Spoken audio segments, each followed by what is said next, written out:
Senhor, somente Deus tem o poder de transformar a vida do mais vil pecador.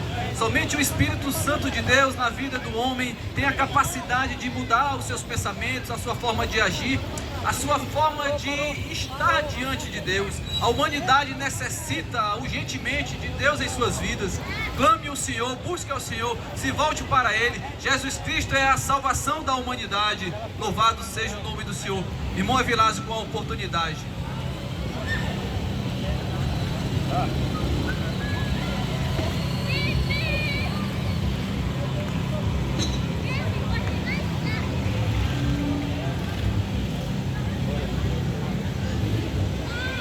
Glória a Deus, glória a Jesus, louvado seja o nome do Senhor e Salvador Jesus Cristo. Esta noite, meus queridos e amados, já vos saúdo a todos com a santa e gloriosa paz do Senhor. Amém. Estamos mais uma vez alegres, felizes, porque estamos nesse lugar público, nesse lugar ao ar livre, para mais uma vez anunciarmos a grandeza e o amor da graça e misericórdia de Deus em Cristo Jesus.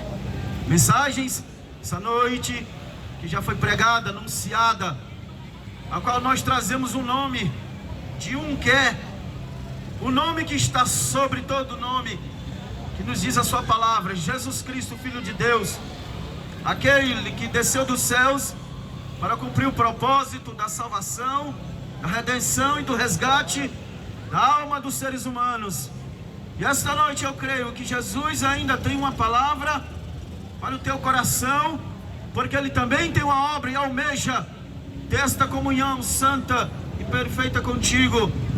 Quero que os irmãos acompanhem comigo a leitura da palavra de Deus, que encontra-se no Evangelho de Jesus Cristo, segundo escreveu o evangelista Lucas, o médico amado, mais precisamente no capítulo 4, a partir do versículo 14. Evangelho de Jesus Cristo, segundo escreveu Lucas, capítulo 4, versículo 14 em diante. A epígrafe do texto nos diz assim: Jesus é expulso de Nazaré.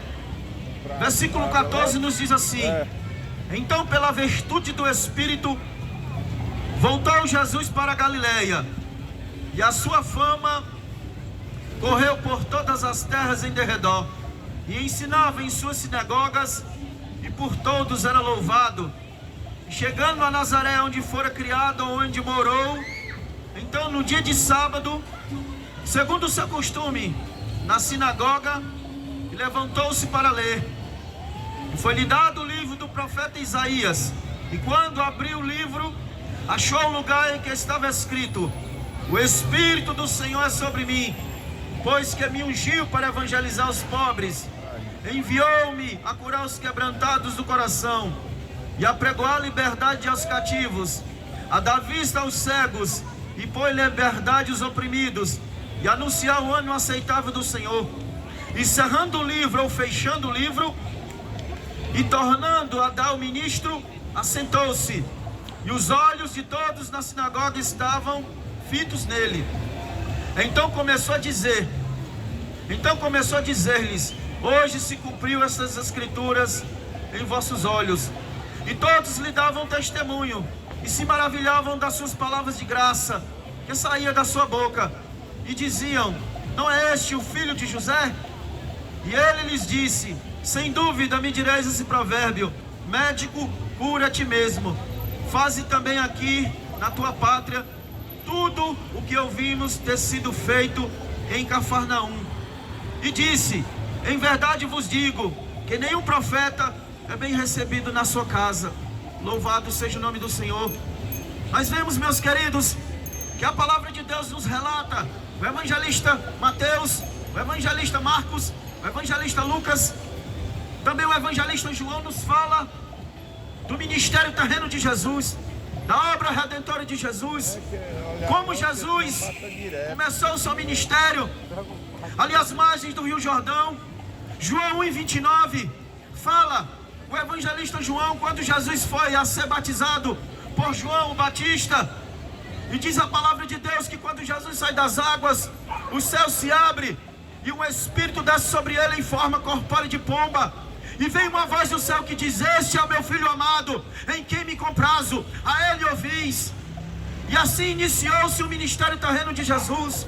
E Jesus andava nas cidades, nas aldeias, fazendo a obra de Deus, levando a palavra de Deus, trazendo o conhecimento das coisas de Deus, as coisas espirituais.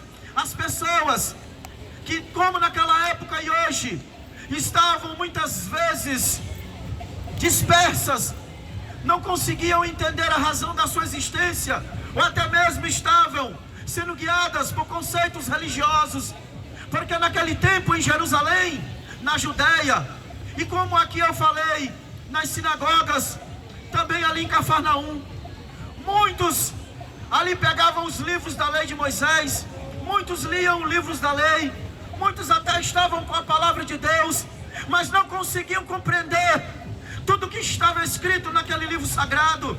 E Jesus, ele veio para nos esclarecer, veio para nos revelar, veio para trazer conhecimento ao coração do homem, a vontade de Deus para a humanidade. A vontade de Deus para a humanidade não é que o homem viva uma vida nesse mundo sem sentido. Como diz aí a ciência, o homem nasce, se desenvolve, cresce e morre. E parece que tudo termina por aí, parece que tudo se acaba por aí. Mas a palavra de Deus nos revela algo muito mais excelente, algo muito mais grandioso, que o homem não foi feito somente para nascer, se desenvolver, crescer e morrer, não. Mas toda a vida humana, toda criatura humana que vem a esse planeta, Deus tem um propósito, Deus tem uma obra, Deus quer ter um relacionamento, Deus quer que o conheça, Deus quer que esta pessoa se aproxime dele e o reconheça como Senhor e Salvador da sua alma. Texto sagrado que Jesus saiu da Judeia e voltou para Cafarnaum. Cafarnaum é a cidade onde Jesus foi morar, também na cidade de Nazaré, que era um povoadozinho ali da região da Galileia. E diz que Jesus entrou na sinagoga, porque era costume dos judeus se reunir na sinagoga, que era uma espécie, vamos dizer hoje, de uma pequena igreja, onde ali os ministros, os mestres da lei, liam os livros dos profetas, dos salmos, mas somente liam, cerravam e por isso ficava. Mas quando Jesus pegou o livro, louvado seja Deus, do profeta para ler, é interessante que as coisas de Deus se esclarecem de uma forma tão simples, tão sobrenatural, que o homem natural não consegue entender.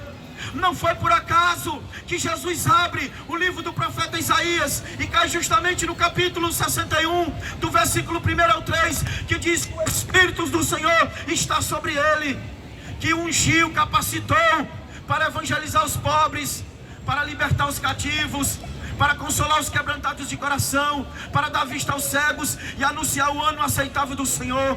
O evangelista Lucas faz esta narração para trazer à memória do povo que Jesus não era mais simplesmente somente um mestre em Israel. Jesus era diferente de todos os mestres de Jerusalém, de Israel, de Cafarnaum. Jesus era o mestre e é o mestre por excelência.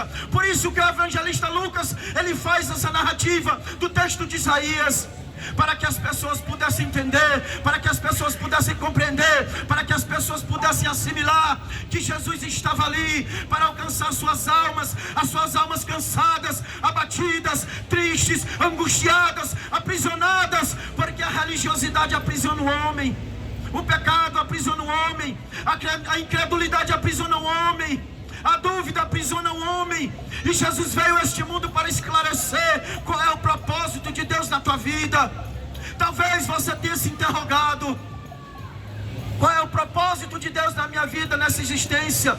Mas se você entrar dentro dessas escrituras, se você se aproximar de Deus, se você vir a Jesus, Ele vai te revelar qual é o propósito que tu quer na tua vida. E aqui o evangelista Lucas, ele narra as palavras do profeta, porque Jesus, ele andava curando sim as pessoas, Jesus, ele libertava os cativos, Jesus, ele expulsava os demônios, aquelas pessoas que estavam presas, estavam acorrentadas. A palavra libertadora, sanadora de Jesus, quando alcançava os ouvidos daquelas pessoas, tinha algo sobrenatural que acontecia, a libertação acontecia, a cura acontecia, os espíritos eram expulsos, as pessoas eram libertas e começavam a glorificar a Deus e entender o propósito de Deus na sua vida. Talvez até o dia de hoje você não conseguiu entender o propósito de Deus na tua vida. Mas eu vou te dizer esta noite, o propósito de Deus na tua vida é que você venha o pleno conhecimento da verdade, para que você venha ser salvo. Porque a palavra de Deus diz que Deus, Ele não tem contentamento, Deus não tem alegria na vida daquele que morre sem o conhecimento da verdade, ou aquele que morre no pecado, ou aquele que rejeita. Mas infelizmente a palavra é pregada. Jesus veio, Jesus foi crucificado, ressuscitou ao terceiro dia, passou 40 dias ainda em Jerusalém aparecendo aos seus discípulos, dando as últimas instruções, subiu ao céu, está sentado à direita de Deus e ainda continua falando, ainda continua dizendo: vinde a mim, você que está cansado, oprimido e sobrecarregado, e eu vos aliviarei. Mas as pessoas não querem ouvir a palavra de Deus, ou muitas vezes ouve, mas não guarda no coração. Porque quando nós ouvimos a palavra de Deus, quando nós guardamos no coração, quando nós abrimos o nosso coração para receber a palavra de bom grado, o Espírito Santo começa a trabalhar na nossa vida. Aí é o que acontece, Ele começa a revelar a minha condição diante de Deus. E a palavra de Deus diz que todos pecaram e destituídos, afastados, distantes, estão da glória de Deus. Mas é interessante que a palavra de Deus também diz que o homem é reconciliado, que o homem novamente é chamado, que o homem novamente é agregado à presença de Deus, através da fé no sacrifício redentor e purificador de Jesus Cristo, que morreu na cruz do Calvário. E essa foi a missão, e essa ainda é a missão do Messias nesta terra: é enviar a sua igreja, é enviar o seu povo, é enviar todos aqueles que um dia foram alcançados pelo poder dessa palavra. Se você for olhar os últimos 2 versículos desse capítulo, o evangelista Lucas termina o capítulo dizendo assim: e eis que todos eles, ouvindo essas palavras, se encheram de ira. O povo ficou revoltado, o povo não aceitou, o povo não conseguia ver Jesus como Salvador, porque olhavam eles simplesmente com olhos humanos. É claro que Jesus nasceu, que Jesus foi morar em Nazaré. Muitos ali talvez, que da mesma idade dele ou mais velho, o conhecia. Ah, filho de José, ah, filho de Maria, os seus irmãos são fulano, ciclano e beltrano. Tudo bem, Jesus viveu nesta terra como homem, mas Jesus simplesmente não era um homem comum. Jesus era o Filho de Deus, o Verbo encarnado, aquele que nasceu como homem, para que na vida como homem pudesse resgatar o homem do poder do pecado. Porque sendo Deus e vindo como Deus, ele jamais poderia morrer, mas era necessário ele tomar forma humana, tomar um corpo físico como o meu e o seu, para que ali, através da sua morte no seu corpo, todo o pecado fosse expiado, todo o pecado da humanidade fosse levado sobre ele, todo o peso que angustia, que aprisiona a vida dos seres humanos fosse levado sobre ele. E foi que assim aconteceu. A palavra de Deus diz que ali na cruz estava a justiça e a misericórdia e a graça e a bondade, o amor e a benignidade de Deus para com os homens. Mas o pessoal de Nazaré não conseguiu compreender, e muitos diziam: não é o filho de José? Viam Jesus somente como um homem comum. Quantos hoje, mesmo diante da exposição do Evangelho, veem Jesus como um bom homem, um homem que apregoou uma mensagem de paz, um homem que não se vê nenhuma falha, não se viu nenhum erro na vida dele, mas ainda não consegue compreender que Ele é o caminho, que Ele é a verdade, que Ele é a vida, que Ele é o único que pode te levar, louvado seja Deus, à presença de Deus. Ele, somente através dEle, por Ele, com Ele e através do seu sangue, é que o homem pode ser liberto do poder do pecado, desta doença, deste câncer que corrompe a alma, que corrompe o espírito e apodrece também o corpo. Porque quando o homem morre no pecado, dessa sepultura, aí, meus queridos, a palavra de Deus diz que já não há mais esperança. Hebreus 9, 27, o escritor aos Hebreus, ele diz: e ao homem está ordenado, foi decretado ao homem morrer à sua vez, após isso segue-se o juízo.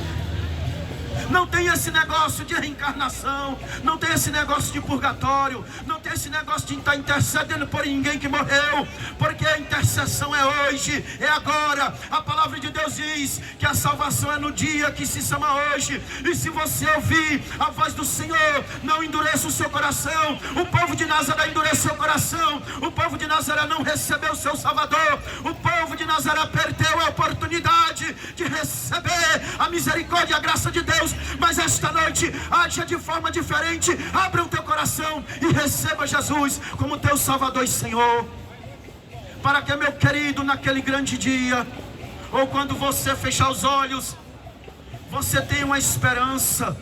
Porque nós temos uma esperança. O apóstolo Pedro diz na sua primeira epístola, capítulo 1, versículo 7, que o Senhor nos gerou novamente para uma nova e viva esperança. Porque a esperança do mundo passa. Esperança em receber algo neste mundo, você pode até receber, mas você recebe e passa. Mas a recompensa, mas a herança, a esperança que nos foi revelada em Cristo, é uma esperança eterna. Ela começa agora, ela começa aqui, mas ela prossegue ao porvir por toda a eternidade. Porque o propósito de Deus é resgatar a humanidade, é levar para si o povo santo, separado, zeloso de boas obras, para estar com Ele por toda a eternidade. Não é somente aqui, não é somente agora, não é somente até a tua morte. Porque o Salmo 88, o salmista diz que o coração do Senhor se alegra quando alguém que o serve aqui neste mundo parte deste mundo. Mas você pode ficar assim, mas como é que pode? Deus se alegra com a morte de alguém? Sim, aqueles que servem a Ele. Porque o salmista diz que quando este parte deste mundo, ele vai entrar às mansões celestiais e ele vai ver a face do seu Senhor e Salvador, e vai dizer: bom servo e fiel, entra para o gozo do teu Senhor. Então, meu querido, o que eu quero te dizer esta noite: Jesus, Ele te chama, Jesus, Ele te ama. O poder do Espírito Santo ainda está sendo derramado na vida daqueles que creem, na vida daqueles que buscam, na vida daqueles que recebem Jesus como Senhor e Salvador. Então esta noite é noite de salvação, noite de libertação, noite de cura, noite de restauração. Jesus quer restaurar a tua vida, que pode estar toda destruída, mas Ele é o Deus que ainda faz milagre. Jesus, Ele levanta o caído. Jesus, Ele levanta o fraco. Jesus, Ele estende a mão para aquele que é desprezado. Jesus, Ele estende a mão para aquele que está na sarjeta. Porque em todos os lugares que Jesus passava, Ele viu almas ali rejeitadas, cegos, coxos, aleijados, paralíticos, pessoas enfermas. E o seu amor, a sua graça, impulsionava a sua alma. E Ele chegava até aquelas pessoas e Ele curava, Ele estendia as mãos, Ele levantava, Ele restaurava a vida daquele que não tinha esperança. Muitos ainda hoje não tem esperança nem certeza da vida eterna. Nós temos a certeza e a esperança da vida eterna, porque nos foi revelada pela palavra e nos foi autenticada pela morte do Cristo na cruz do Calvário. E aquela morte, e aquele selo, e aquele decreto que foi decretado na cruz do Calvário, é a certeza de todos aqueles que recebem Jesus como Salvador. E Jesus, Ele ressuscitou ao terceiro dia para autenticar essa vida que Ele conquistou na cruz do Calvário, para todo aquele que crê no seu nome e o recebe como Salvador e Senhor. Esta noite você tem essa oportunidade. Não faça, não haja como as pessoas de Nazaré, que ouviram as palavras da vida, viram ali o Salvador das suas almas, viram ali o Filho de Deus, mas viraram as costas. E o último versículo diz que eles levaram Jesus para o cume do monte, onde a cidade ficava, cheios de ira e de ódio. Levaram Jesus para querer precipitar ou jogar Jesus do monte. Queriam matar o Salvador, mas não era ainda a morte, não era a hora, o momento da sua morte, porque Ele tinha que morrer numa cruz, Ele tinha que ser pendurado no madeiro, como Ele disse. Ele tinha que expiar os pecados da humanidade, Ele tinha que ser o Cordeiro de Deus, Ele tinha que ser o Redentor, Ele tinha que ser o Libertador. Então, para tudo isso se cumprir, tinha que se cumprir o que estava escrito no livro dos Salmos dos Profetas. Jesus tinha que ser pendurado no madeiro, porque Ele mesmo disse: quando o Filho do Homem for levantado, atrairei todos a mim. E esta atração ainda continua através da palavra para todo aquele que nele crê. E que esta palavra, meu querido, ela seja verdadeiramente manancial de águas para a tua alma sedenta, porque a tua alma está sedenta, porque a tua alma está abatida, o teu coração está quebrantado, como disse o escritor sagrado. Muitas pessoas estão presas, não conseguem se libertar, mas esta noite Jesus está quebrando as correntes e as cadeias, para que você possa estar do lado dele, viver com ele, e estar com ele na eternidade. E que Deus em Cristo te abençoe. Mas venha, porque Jesus ele pode vir a qualquer momento, como já foi dito esta noite. Ele foi e ele vai voltar. Não disse o dia, a hora, ano, mês, mas ele vai voltar. E nós cremos e sabemos que a sua vinda será de súbita. Ele não vai avisar, não vai mandar o WhatsApp, ele não vai mandar mensagem pelo celular, não. Tem que estar aqui a esperança no coração, viva, fervorosa, guardada, e verdadeiramente, para que naquele grande dia, todos que o receberam possam verdadeiramente subir para morar nos céus com o Senhor e Salvador Jesus Cristo. E eu aqui já agradeço essa preciosa oportunidade em nome de Jesus.